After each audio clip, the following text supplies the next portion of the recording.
Spoiler warning! Geeky TV is a podcast where two friends talk about/review the latest episodes of all the shows they watch.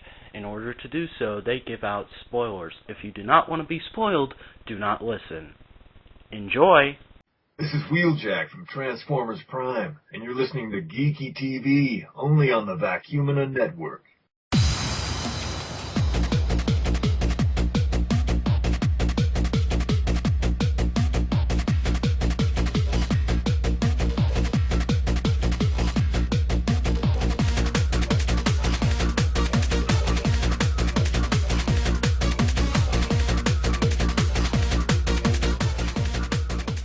Welcome to Geeky TV, brought to you by the Vac Network. I am your host, the Vacuuminator, and joining me in this return to television is, of course, my lovely co-host, Cally Shoka. Hello! Hello, people on the internet! I hope they all didn't leave in the intervening 2 months. You've been away for quite some time. Yeah, I think I'm going to also put up just a video to explain this on the network's channel separately, but just to explain it to anyone who only listens to this, it's hard enough for us, not just me and Cally, but the entire network to find time to get together and record. But I figured that since it was the holidays, it was just going to be even harder for us all to get together and record, so we went effectively on a hiatus for a month, and then I said we were back, and then I got sick, and my internet provider somehow just got really crappy all of a sudden, so it took me a whole month to get back to where I could do Skype stuff and upload videos. So, yeah, we're back now. Hopefully. Maybe. I don't know. Potentially. Yes, potentially. That is the word for it. So, Cally, how was your non-denominational festive time period? It was good, except my computer exploded during it, so now I'm broke! Yeah, I think that's pretty much all we have, so let's go ahead and move on to the news, shall we? Yay! The news. So, first up in the news this week, I'm just going to go ahead and get the really irritating thing out of the way. Cartoon Network's Young Justice and Green Lantern the Animated Series have been effectively canceled. Now, what that means is Cartoon Network put out basically their summer schedule for all the shows that they're planning on bringing back and new episodes and stuff like that, and they didn't come out and say that they were canceled, like they didn't make an official statement, but they were nowhere to be found on the summer list, which... Internet freaked out. Yeah, there's an entire campaign going on right now with the hashtag on Twitter, Save YJ and GT and GLAS, I think it is where every Saturday people are just tweeting that hashtag like crazy, trying to get it trending, so Cartoon Network will uncancel them. And I don't blame them, because, in my opinion, those are two of the best cartoons on the air right now. So I've never actually seen either one, but I support their fandoms for trying to keep them alive. Yeah. They are shows that I will admit are a bit rocky at the beginning. It takes some time to get used to the feel of the show, but once you get about 5 episodes in, they're really good shows. Every series usually has a good rocky episode or two at the beginning. Yeah, but those series have it even more so. And I think that's just because it's like a new division of Cartoon Network they founded to do the DC Nation shows. But I don't know. I am very upset about this, and I will miss the shows once they're gone. They're not shows that I've liked enough to buy on DVD, although I do intend to at some point. I just didn't do it right when the DVDs came out. But now that the shows are over, I hope Cartoon Network will actually put out full season sets or even a complete series box set for these shows, because all they've done is that stupid system Warner Brothers seems to have with their DC cartoons, where it's like Volume 1, Volume 2, and it's like there's 3 volumes of a season. It's like, why can't you just put it in one season set? That, as a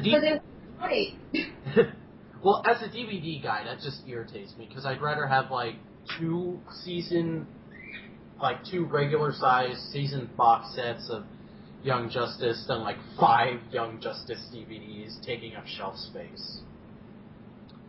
As a guy that has multiple DVDs, that irritates me. But yeah, that's all I've got to say on that. So let's move on to the next item, which is something really only Cally will be able to talk about: the making of Game of Thrones Season 3 Vlog number 2. I have to admit, I'm watching like every single Game of Thrones thing that's coming out. It's just, it ramps you up and makes you excited while at the same time not telling you any useful bits of information. Which I guess is the point of the whole thing. But if you're a Game of Thrones fan, if you're looking at the making ofs and the upcoming mini sneak previews of the next season. What season are we on? I don't even remember. I think 3. The next season is Season 3. Yeah. Okay. And it's scheduled to premiere next month, like at the very end of the month, so... I am excited. It's one of the few shows I'm actually fanatical about. Yeah, I plan on watching it at some point. It's so far on now. Oh, and it's one of those shows that I don't think my parents would exactly approve of me watching, that I'm just gonna wait until it's over. My parents enjoy it, and my parents don't enjoy anything. Well, my parents are, how can I put this gently, devout Christians. So, it's Game of Boobs. Think about it. There actually isn't all that much nudity. It's actually kind of tasteful what nudity there is. They could have done a lot more in the nudity section, and they didn't, and I'm surprised about that. But yeah, there's a few scenes involving breasts, and one involving penis. But yes, that's how I speak. But but it's actually not that bad as far as HBO shows go. How long was the first episode? It should be somewhere on the internet, probably on the HBO website even. Yeah, I probably will eventually, when I can find some time where there just aren't people around to go, "What are you watching?" Because my family is like that all the time when they see me watching stuff that they wouldn't necessarily enjoy. But the show has a lot of things going on, so you really have to see it from the first episode. You can't just jump in and expect to know things. Well, yeah, there's that, and it's also one of those shows that it's based on a book series, so I'm one of those people who I have this chronic thing where it's like, I want to read the book or the comic it's based on before I watch the actual movie or show. You don't want to do that with Game of Thrones. Well, you do. The book is very interesting. It's just that the book gives you so much information that it might explode your brain. You have the book, when you're reading the book, Game of Thrones, you have to know who's related to who, what family symbol means what, and some characters have the same name. So basically be next to your laptop while you're reading it. Yes. But the movie, not the movie, the HBO show kind of helps you visually differentiate the characters a lot better. So if you're watching just the series, you could almost associate people based on what and who they are, rather than what their name is and what family they're from, which I think is much more useful to the American audience. Well, I don't know. I'm going to get around to watching the show eventually. Let's just leave it at, I'm one of those people who still hasn't seen Lord of the Rings because I want to read the books first. Oh, God, you have to see that. It's been out 10 years. I know. I'm terrible. I'm a horrible person for not having seen Lord of the Rings. I know. People remind me of it all the time, especially because The Hobbit is out now. It's Netflix, damn it, and just get the DVDs. Watch it once. Get the extended edition. It'll suck out like 13 hours out of your life. But it'll be the best 13 hours you remember having in quite some time. as far as TV goes. Okay, so moving on, we have new casting details for the CW's Wonder Woman series, Amazon, which is their working title that I absolutely hate because apparently ever since Smallville, we just can't call something by the hero's name anymore. Although they did try to do it with the original Wonder Woman pilot, which, yeah, we're not going to talk about that.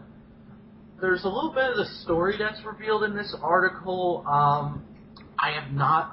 I think it sounds like it's going to be an interesting show if it does get greenlit, because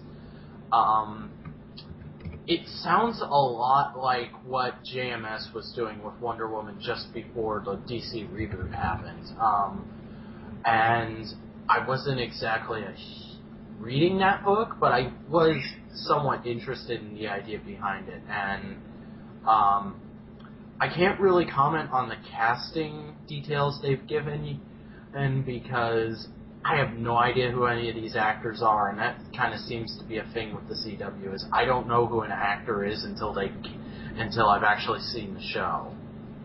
But yeah, that's pretty much all I have to say on that. So moving on, the BBC's Sherlock is going to start filming its first season in March.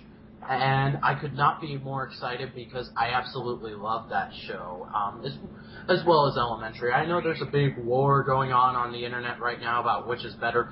I like them both. And I am very excited. I'm sorry? It's okay to like both. Yeah, it is. The internet just seems to think it's not for some reason. But yeah, I am very excited for Sherlock Series 3, especially because of the huge cliffhanger they gave at the end of Series 2. Moriarty! Yes, and Sherlock is dead, but he's not. It's weird like that. And for those of you who are going to yell, spoilers in the comments, we put a spoiler warning before this. So, Yeah, there.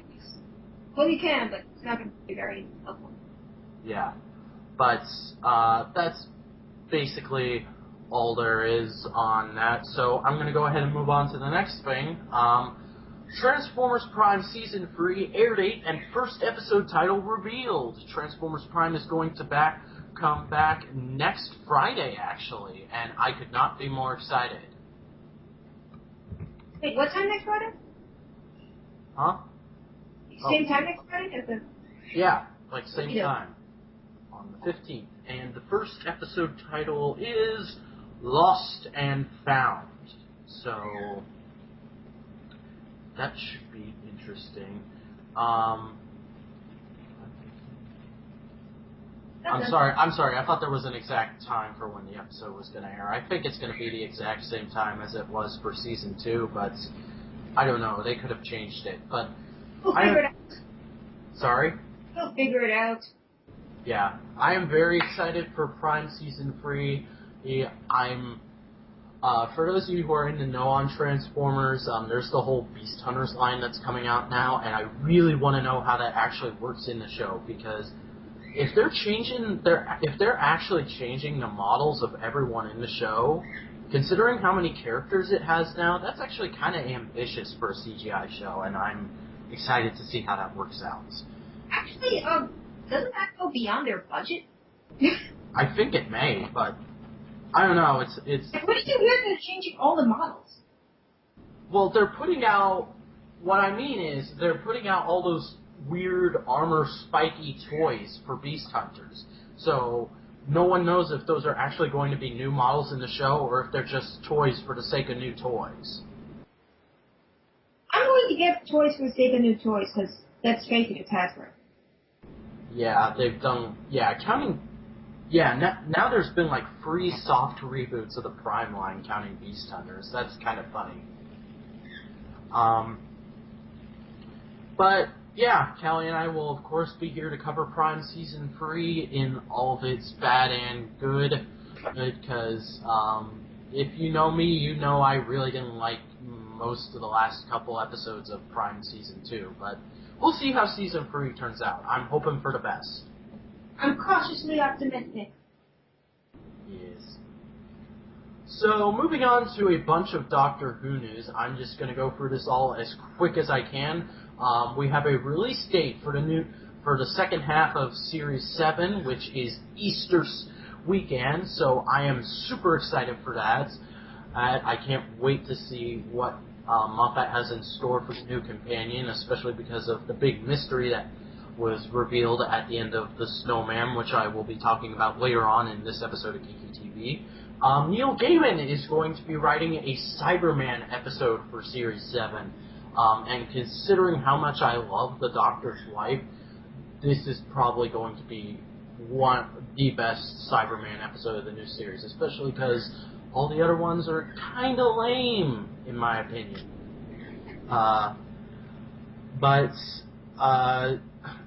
We have another episode title for Doctor Who Series 7, Journey to the Center of the TARDIS. It's going to be the first episode to take place entirely inside the TARDIS, and I am really excited for that, because one thing I've been really hoping to see ever since we got to the new series is more rooms in the TARDIS besides just the console room. I mean, we kind of got some new rooms in Series 6 in The Doctor's Wife where they're running through the hallways, but in my opinion, that doesn't really count. I want to see like a bunch of just random rooms. Like, here's the zero gravity room. I want to see stuff like that happen. This is the room where we all have tea. Yes. And also, I'd love to see what the Doctor's bedroom looks like if they could do that. That would be amazing. This is the room of exploding sheep. I bet he has a slide on his bed just because. Oh, geez. But the last thing we have on Doctor Who Series 7 is it has been revealed, as most people were anticipating and thinking was going to happen, the 50th anniversary special is going to be a new Multiple Doctors episode. How many Doctors, you may ask? All of them. They have announced all of the previous Doctors are going to appear in the 50th anniversary. How they're going to do this, I do not know. Because the first 3 Doctors, the actors who originally played them have passed away, so that I wonder if they're going to recast them or just use stock footage. I heard they already recast the first Doctor. Oh, really? I don't remember where I heard it, but I was probably Twitter link or something. But I'm pretty sure they recast the first Doctor. Oh, wow. I need to look that up, and we'll probably talk about that next week, because I can't imagine who they would get to play him, because William Hartnell is such a distinct-looking actor, in my opinion. But let me Google. Okay. Well, anyways, I have no idea how this special is going to work out. They have not revealed any other plot details, but all I can say is I am so excited to see a certain couple of Doctors back in action that I could scream with excitement. It's just, I'm really excited. So, I guess we'll wait a minute to see if Cally can find that article. I think I found it. 1 second. Okay.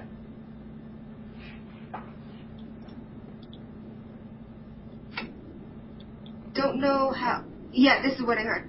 That, hold on. The first Doctor, William Hartnell, who passed away in 1975, is being played by David Bradley, whom you may recognize, should you have your geek card handy, as Argus Filch from the Harry Potter series, according to a website called sci-fi-mafia.com. But I've heard it on multiple sources as well. I've read the Harry Potter series. I know who Filch is, but there are just so many characters in the books that in the movies I hardly ever notice who they are. So I'm going to Google him real quick. What did you say his name was? David Bradley. Oh, wow. He actually does kind of look like William Hartnell. Yeah, I think that may work. And if you could go ahead and link me that article, Cally, I'll put it in the show notes. Yeah, I'm excited for that.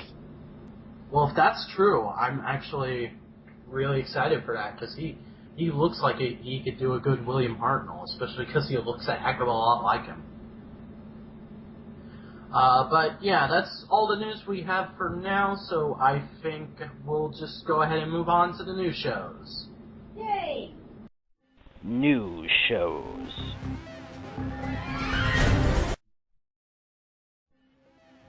Teenage Mutant Ninja Turtles. First up in the new shows, we have Teenage Mutant Ninja Turtles 2012, Season 1, Episode 13, Eye Monster. The Turtles must save the city and Splinter's mind from Dr. Victor Falco, who is now the terrifying Rat King. I really enjoyed this episode. The Splinter stuff I was kind of iffy on, but Dr. Victor Falco, a character who I thought was just going to be a one-off appearance by, what's his name? Jeffrey Combs. Jeffrey Combs! Yes, with him returning as the Rat King was just awesome, especially because for the model they used for the Rat King, I'll try and find it real quick to show Cally, but his voice is just perfect for the animation model they used. It's okay. I don't need to see it. We're good. You found it? No, it's okay. Okay. But, yeah, I loved the fact that they brought him back, and the Turtles were great in this episode. I don't know, there's not a lot to say about this other than it was just a really solid, fun episode, and I enjoyed, and I'm actually glad they brought April back and made a really neat homage to the original series, where she basically played the role of the damsel in distress in this episode, which she was in every episode of the original series. I really enjoyed this episode, but there's just not a whole lot to say about it. So I'm going to go ahead and move on to what's up next. Tron Uprising. Which would be Tron Uprising, Season 1, Episode 18, Terminal. Tron tells Beck that he is now dying, and that the only way to stop his illness is to use the occupation's new super recognizer. Taking a cue from Power Rangers there. I really enjoyed this episode. Tron Uprising has been kind of iffy for me, and there has been a lot that has happened in the past couple episodes, but this is the episode that needed to happen, but they didn't exactly just do it like, oh, we need to do this now. But they did it well. This episode needed to happen after the events of the last one, which, for those who aren't in the know and just want to jump off and are just jumping back into the series here for whatever reason, in the last episode, Abel got blown up by Tron's former apprentice, who was kind of back out for revenge and was being a psycho. And because the renegade, Beck, showed up to save Abel right as the explosion happened and didn't get there in time, everyone kind of blamed him and turned against him, and it was like, oh, we used to like the renegade, but we have actually seen it with our own eyes now. He is evil. He's killing people. And in this episode, Tron's former apprentice is running around dressed as the renegade, just randomly attacking people and causing panic throughout the city. But by the end of it, after they've crashed the super recognizer and have healed Tron, they all actually see him having taken down this horrible thing that was coming to destroy the city, and they're back on his side, which may be a little contrived, but I thought it was a good enough way to get the series back to status quo. But yeah, I really enjoyed this episode, and now that Tron's back to full strength, I hope we're going to get some scenes of him back in action, taking names in the next couple episodes, whenever they happen, because from what I was able to discern on the wiki, the series is going on break for a little bit. But yeah, I really enjoyed this episode, and I'm looking forward to more Tron Uprising, so let's move on. Elementary. Elementary, Season 1, Episode 13, The Red Team. I Sherlock. saw parts of this episode. You actually saw this episode? Parts of it. What, do you mean it was just on in the background, or were Yes. you... Oh, okay. Anyways, the description is Sherlock, well on suspension from consulting for the NYPD after the events of M, can't resist investigating the death of a conspiracy theorist. Sorry, slurring my words. I really like this episode. I was kind of iffy after M. Like, I was really excited to see where they were going to go now that they had discovered the fact that Moriarty exists in this universe. Moriarty! But I was also kind of like, am I not going to like this interpretation of Moriarty? And I kind of like that they're just like, yeah, Sherlock is investigating, trying to figure out what or who Moriarty is, but he's also doing other stuff while he's investigating that, because that's a very slow-going thing. There's very little evidence that Moriarty actually exists. He's basically a kingpin operating from the shadows. But we all know he exists because he's Moriarty. Yeah, but the characters in the universe don't know he exists.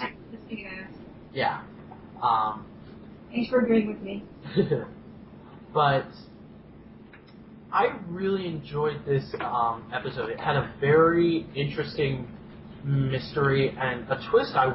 For once, I wasn't exactly expecting the twist to happen at the end, and I have to congratulate the writers on that. I won't spoil it for anybody who hasn't seen the episode yet, but I was very like, oh, okay, I didn't see that coming when it happened. So yeah, Cally, do you have anything you want to say on the episode since you actually watched this one? I watched parts of it. Yeah. I was just happy that they were like, Moriarty! Well, I'm excited to see what they do with Moriarty too, but yeah, that's pretty much all I have to say on this, and I guess we'll be moving on. But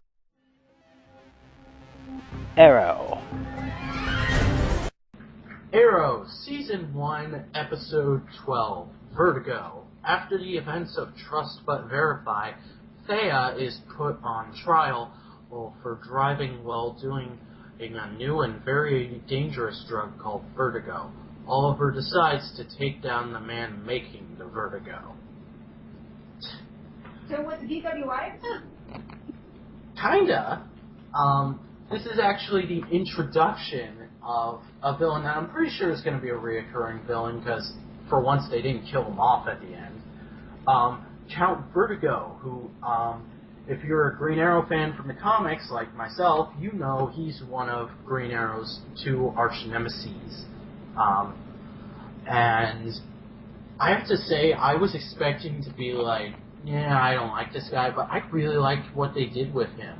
They gave a good explanation for why he's called Count Vertigo, because he uses a double syringe to give people vertigo, and he used to go around just testing it on people to make sure it was the way he wanted it, and they just find bodies with like double puncture marks, and they'd be like, oh my god, there's a vampire running around now.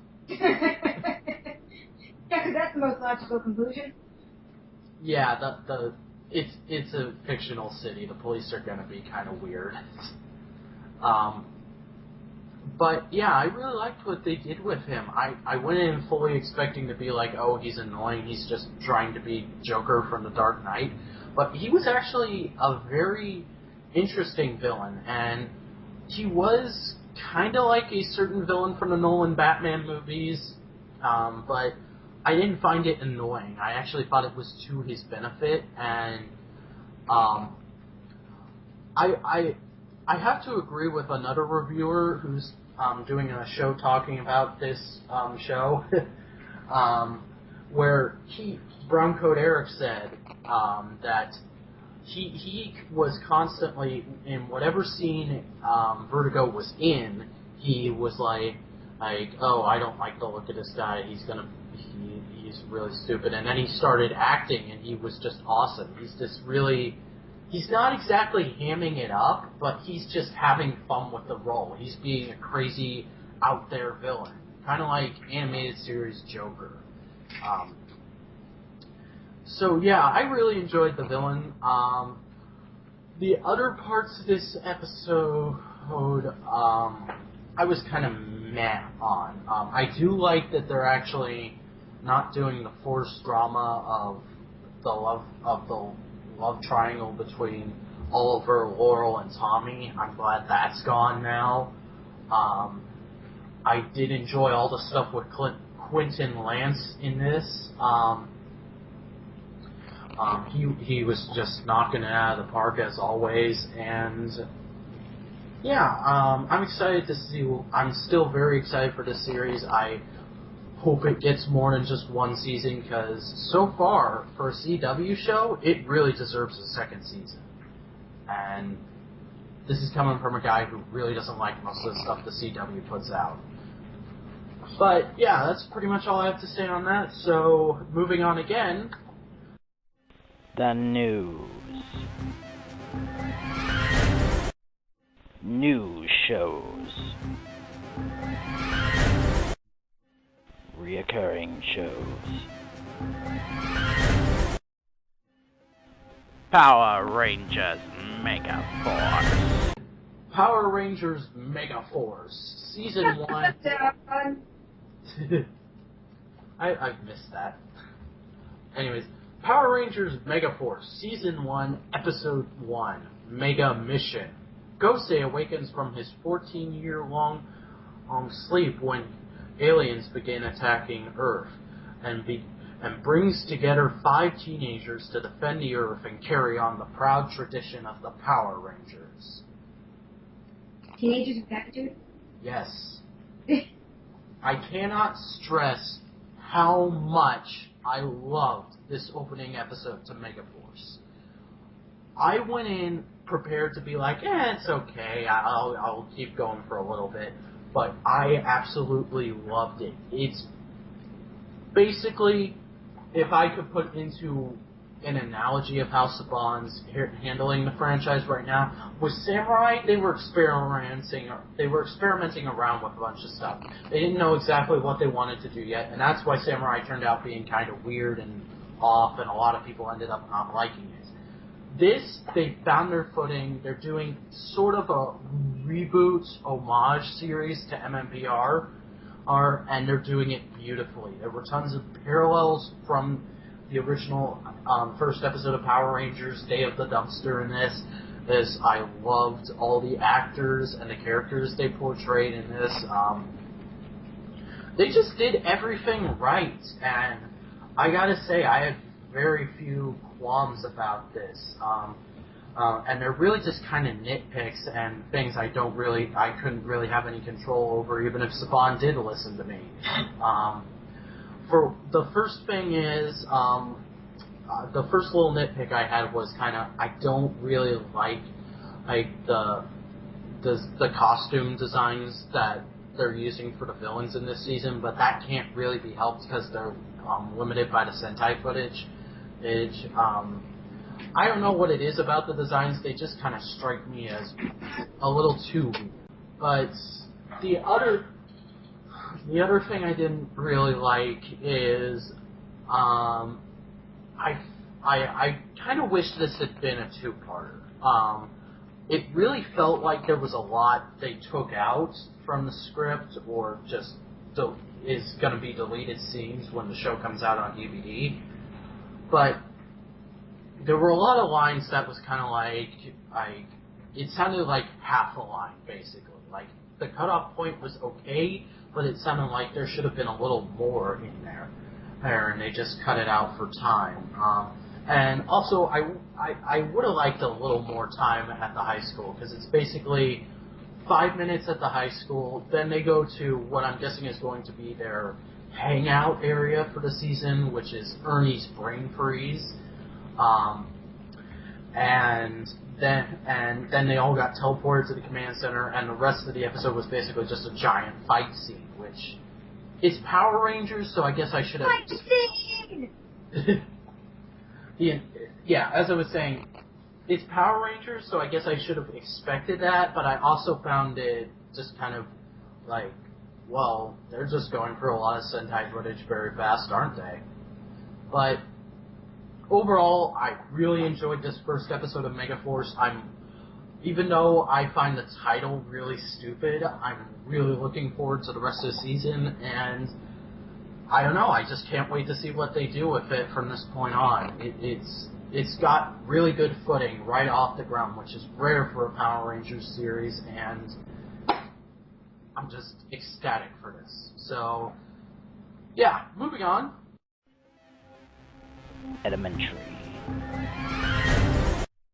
Elementary, Season 1, Episode 14, The Deductionist. So, yeah, I'm talking about Elementary twice this episode. That's because, I don't know if it was a surprise thing or if I just hadn't heard about it, but they aired a brand new episode of Elementary right after the Super Bowl last night, as of us recording this. So, I was kind of caught off guard, and I was like, oh, I need to watch this real quick and make sure I get it into the show notes, because I just was flat out not expecting it. And I also wanted to talk about the Red Team, because that was an especially good episode. But this was also an especially good episode for this series. I usually don't latch on to the villains in Elementary. I just find it like, okay, they're just there to give the episode of mystery. I'm more into Elementary for the characters. I like the relation. I really like all the relationships that are going on between the characters. Not so much romantically, but their friendships, the way they interact. That's the kind of stuff that gets me in this show.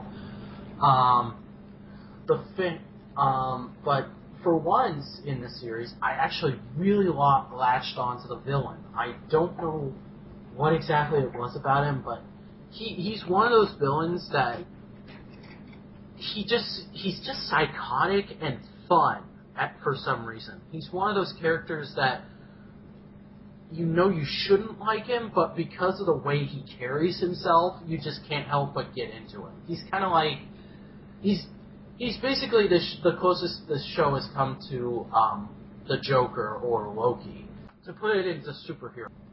I also really liked the new character who I'm guessing is going to come back at some point in this, I forget her name, but she's a detective for she's a member of the FBI, and she actually was the person who originally brought down the guy they're trying to catch in this episode. And she's basically a profilist.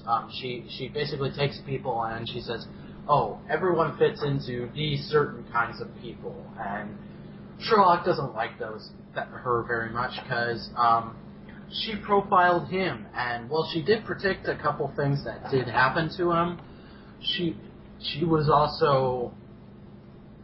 He finds it very irritating, profiling, basically. It's one of his pet peeves. The whole plot of this episode is after the villain breaks out of prison, he spends the whole episode trying to get revenge on her, because she wrote a whole book about this guy by going outside of his profile, being unpredictable.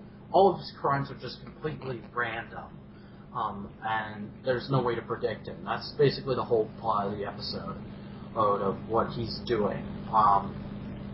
And I really enjoyed it. I have to say, this is definitely the high point of the series so far, and I'll be very surprised if they can top this when Moriarty shows up finally. But they probably will, but I doubt they will, because I just like this guy so much, and I was like, God, why don't they just say he's Moriarty?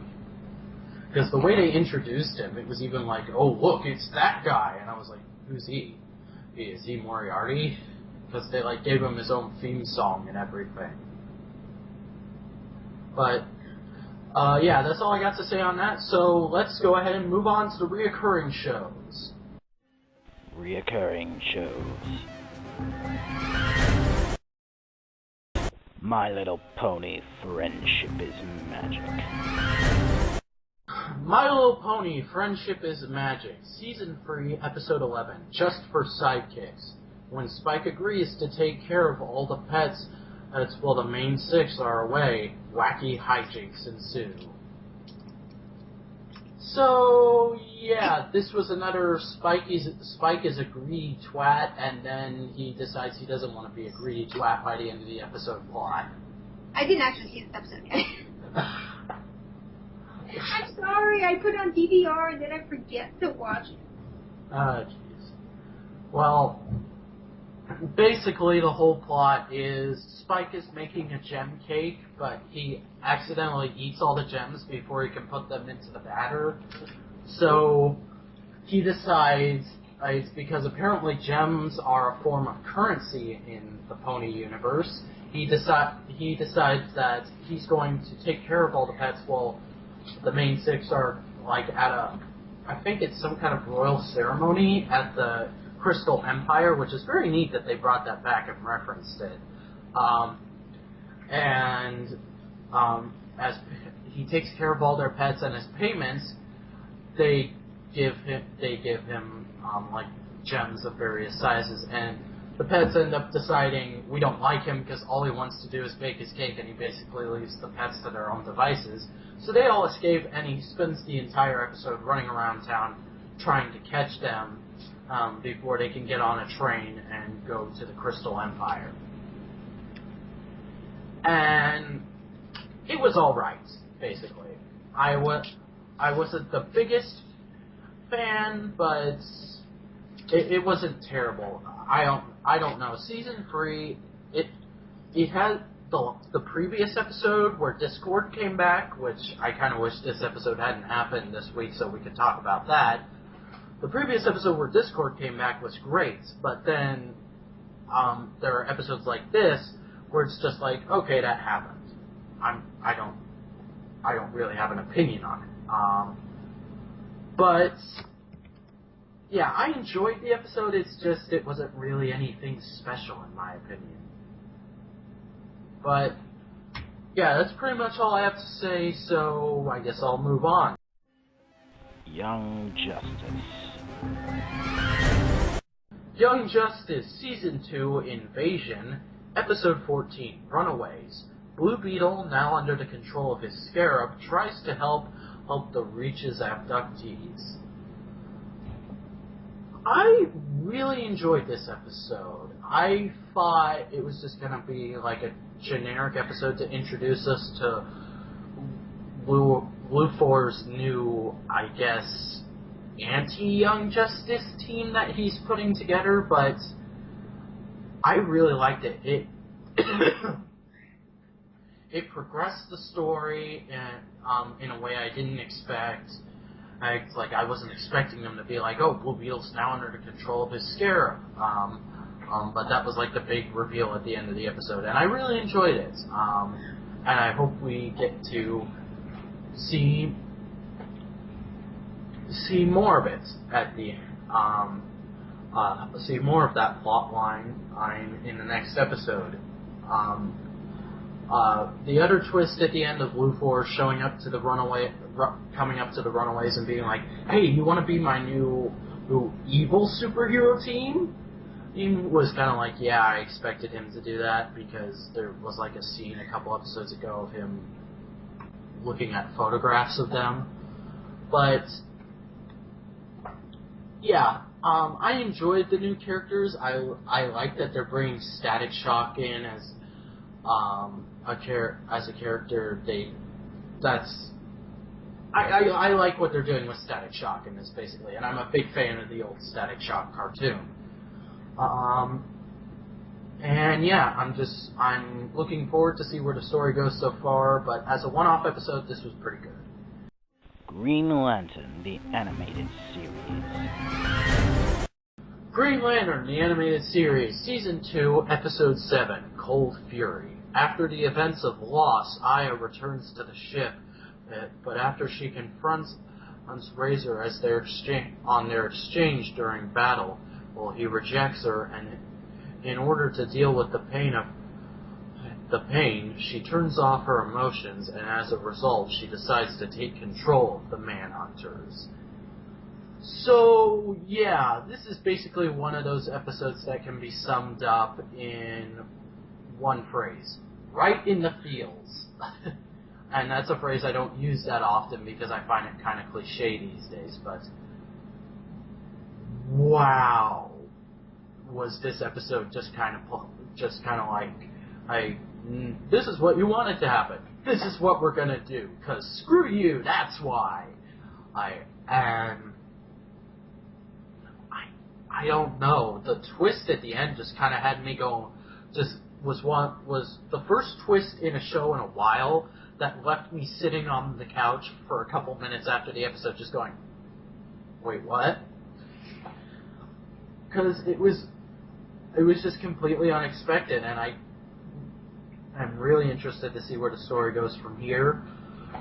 And the way this episode turned out, how good it was, it made me even more sad that this show is now effectively canceled and this is going to be the last season of it. But hopefully they can wrap everything up by the end of the season. So yeah, that's all I have to say on this week's Green Lantern. So handing things back over to Cally, let's move on. Fringe. Hi! Fringe time. Fringe is done and I'm sad. Yeah, time to talk about the last episode. It was a 2-hour extended final shebang and now I'm sad.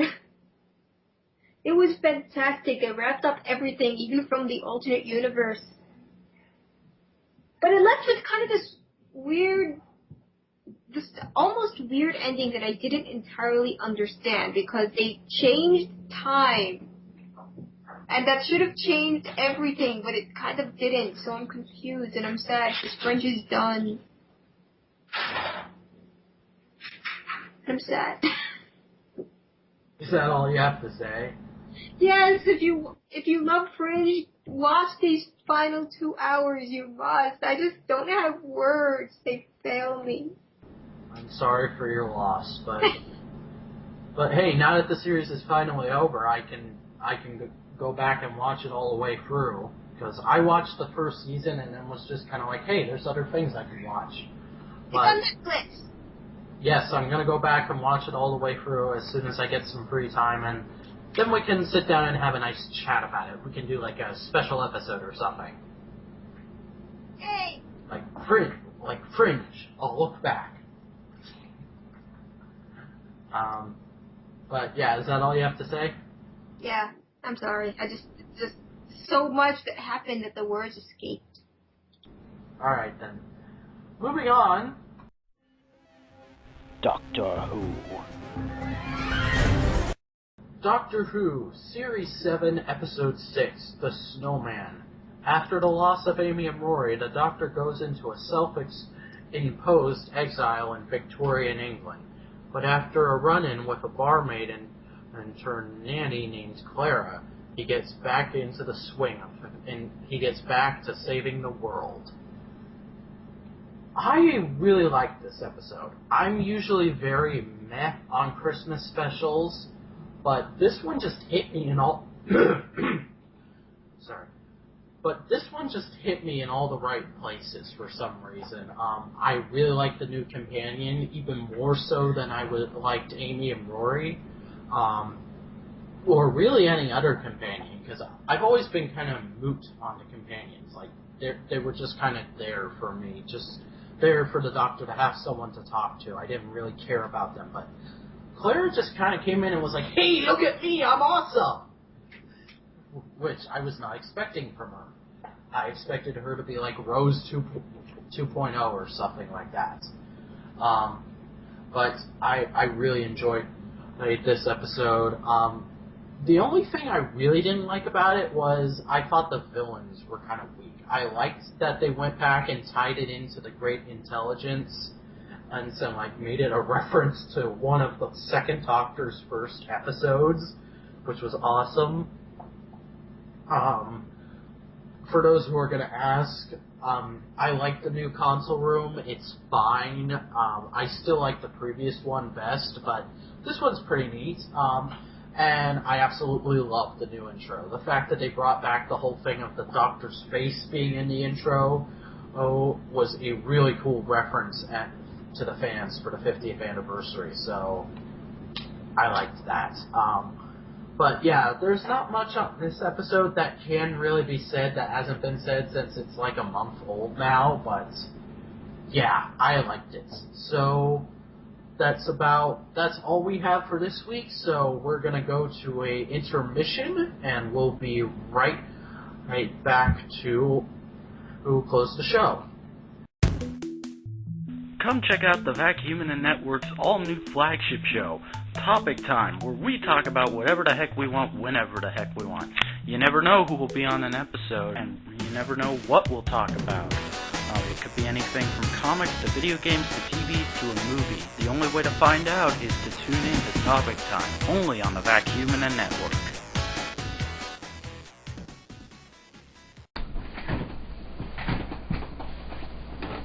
Seamus, what do you have to say about all this? Video games suck.